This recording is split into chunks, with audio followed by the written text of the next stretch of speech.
Pour rappel, la culture du viol, c'est un ensemble de comportements qui font en sorte qu'on banalise et même qu'on excuse les agressions sexuelles. On ramène la responsabilité de l'agression sur le dos de la victime et on remet en question la parole de la femme. On utilise le corps des femmes comme si elles étaient là pour assouvir les besoins des hommes.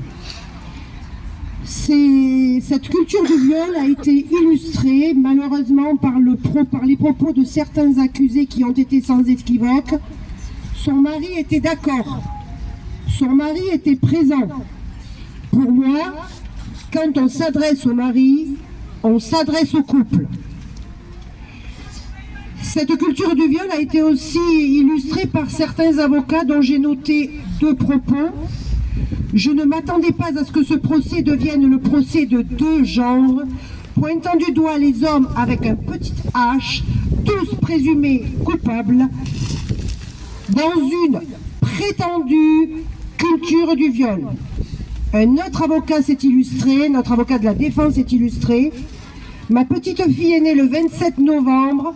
Elle aurait pu naître le 25 pour la journée de lutte contre les violences faites aux femmes. Jusque-là, j'avais un espoir, mais il a été vite stoppé.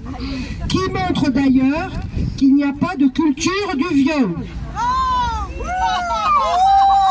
J'avoue que la fin de la démonstration me laisse dubitative. Je crois que je ne comprends pas tout.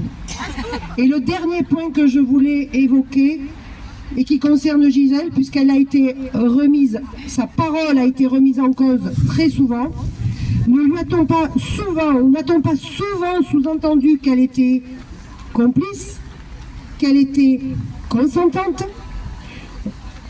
On a fouillé sa vie privée, on a exhibé des photos personnelles qui laisseraient entendre qu'elle était exhibitionniste. Elle-même a remarqué qu'elle finissait par se croire plus coupable que les coupables qui étaient dans la salle. Donc il faut là encore envisager de revoir cette notion et la combattre. Merci.